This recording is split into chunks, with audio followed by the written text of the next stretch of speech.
That's the issue here in the United States.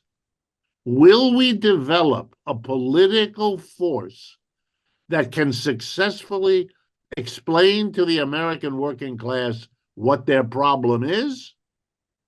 Or will we continue to be governed by a Republican Party that blames immigrants more than Chinese, and a Democratic Party that blames Chinese more than immigrants?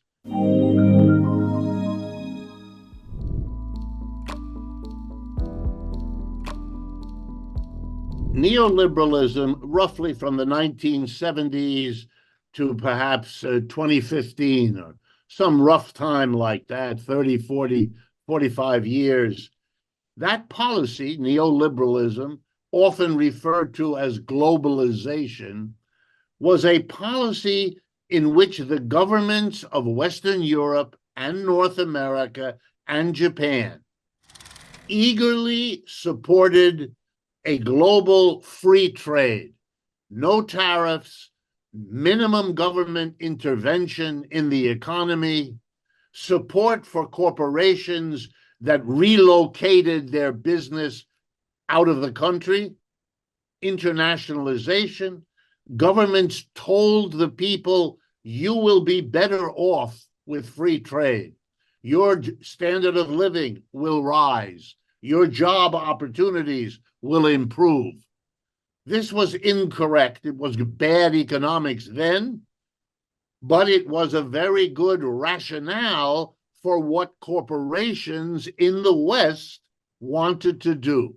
They wanted to go to China, India, Brazil, and so on to take advantage of the low wages and the growing market.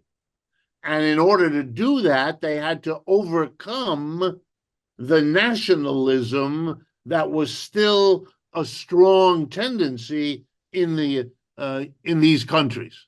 So what happened was the neoliberal promise turned out to be half true, half false. The true part is it made huge profits. It was a successful program for increasing the profits of Western corporations. They could pay much lower wages in China and India than they paid where they came from. And they had the growing Chinese market and the growing Asian market.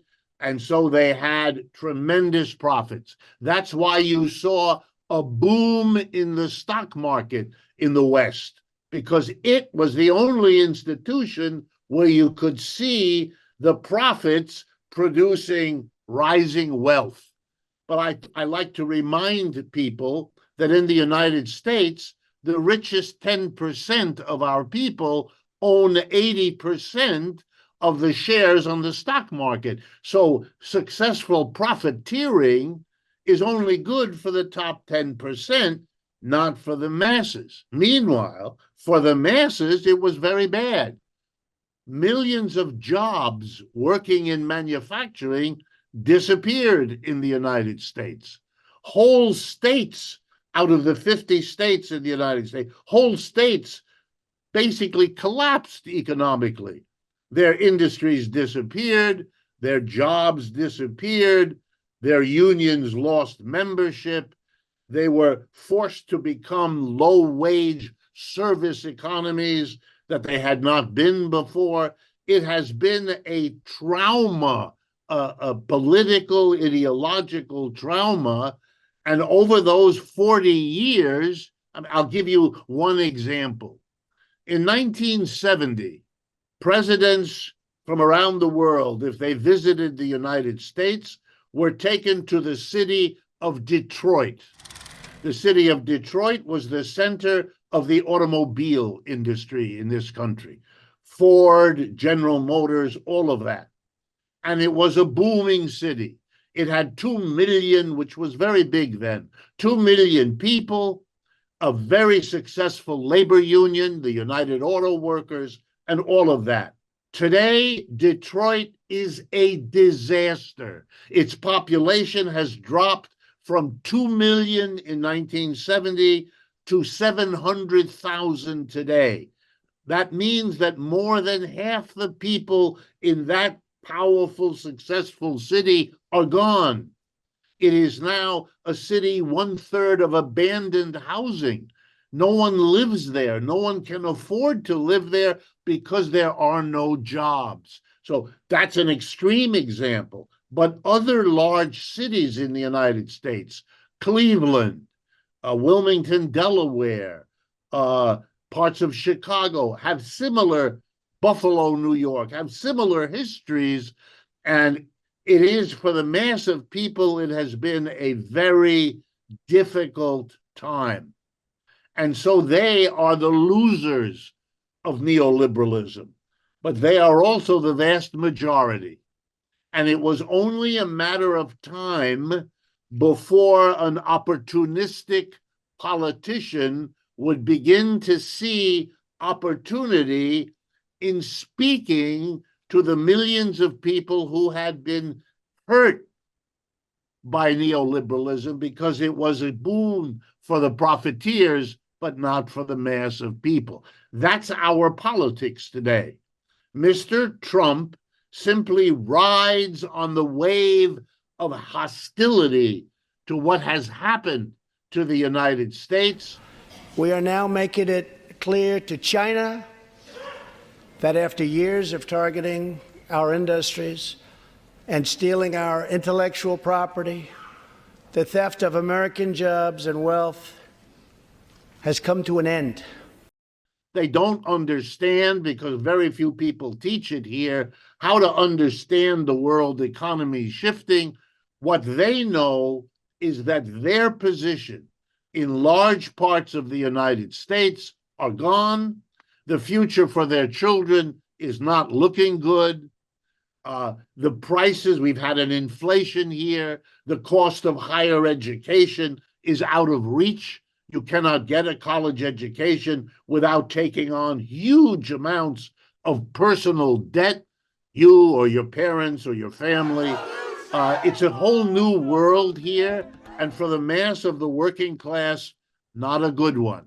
So what we have is a massive turning away from neoliberalism and globalization, except at the level of big business. Our corporate sector remains interested in neoliberalism and globalization because they have invested huge amounts of money in China, for example, in India and Brazil. They don't want to lose those investments.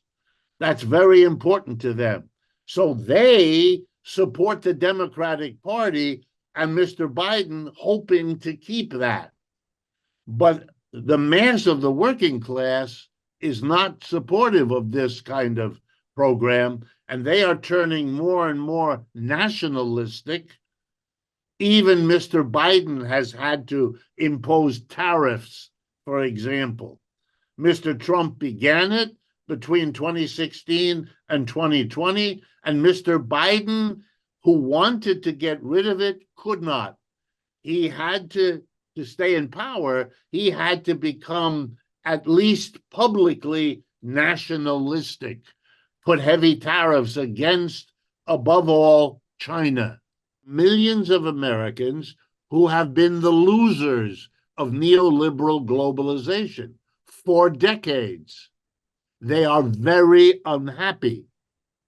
And the political leaders in the United States, desperate not to be blamed for all of this, have needed to come up with scapegoats.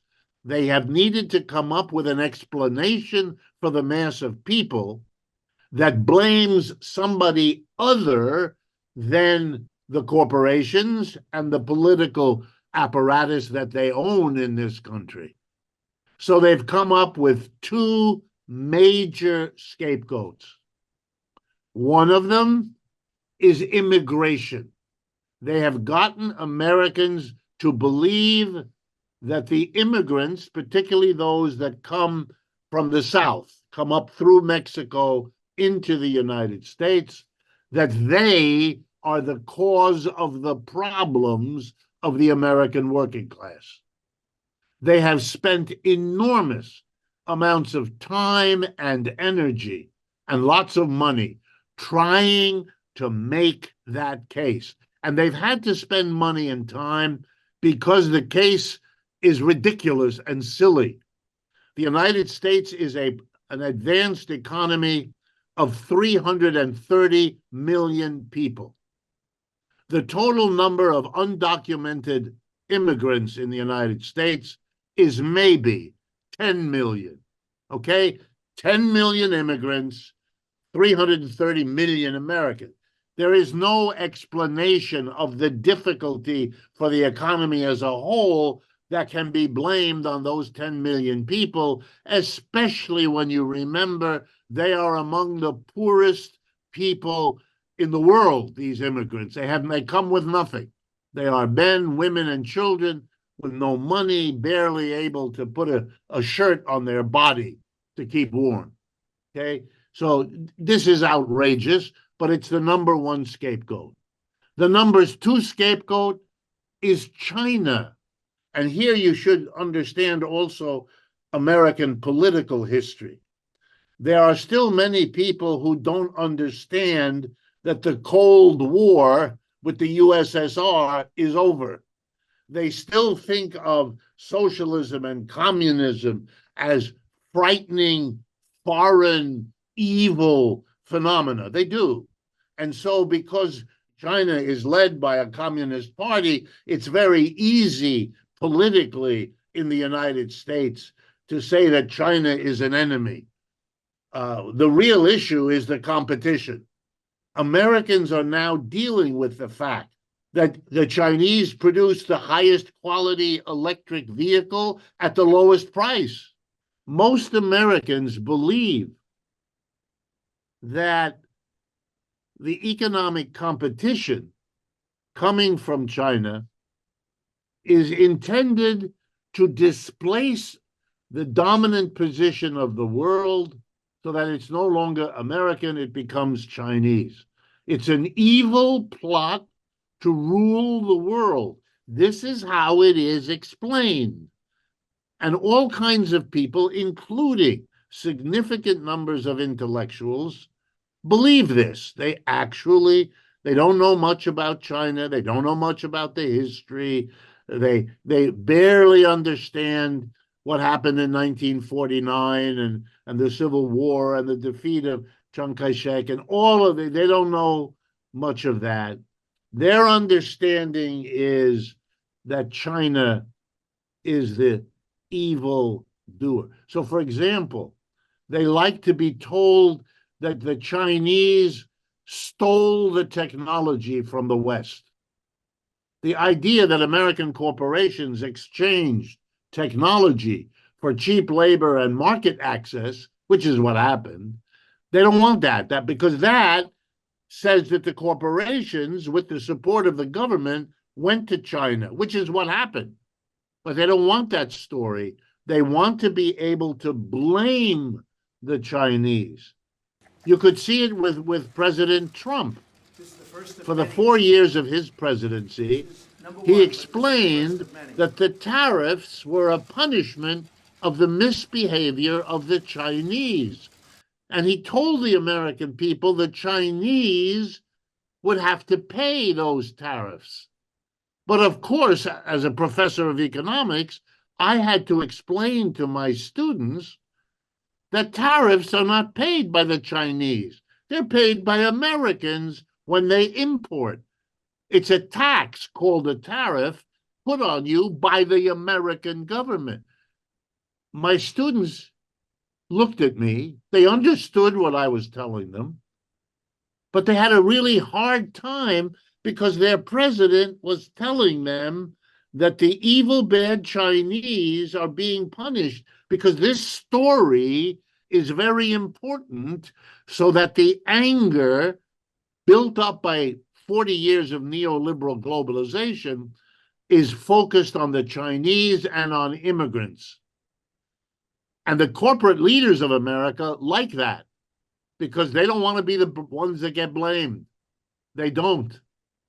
And so it's very helpful to them to blame immigrants and to blame the Chinese, even though they don't want to lose the Chinese connection.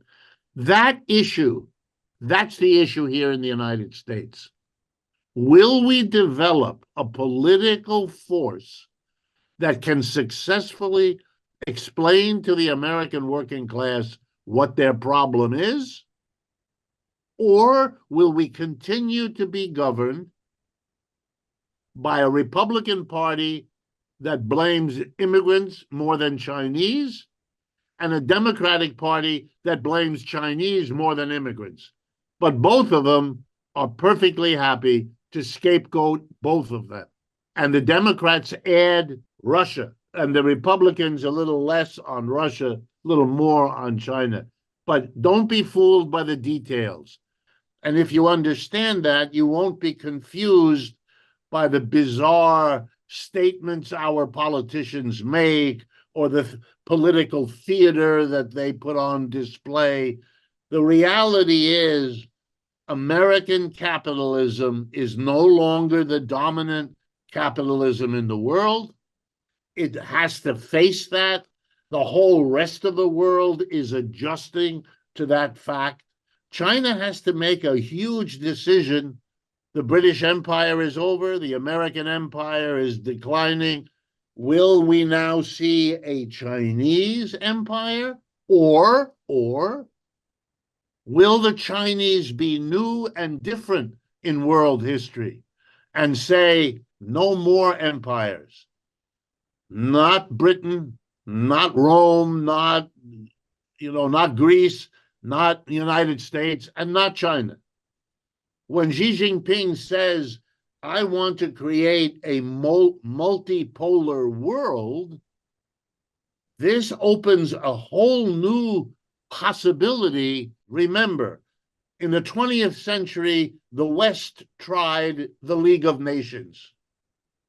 After World War II, the world tried the United Nations, but they did not succeed.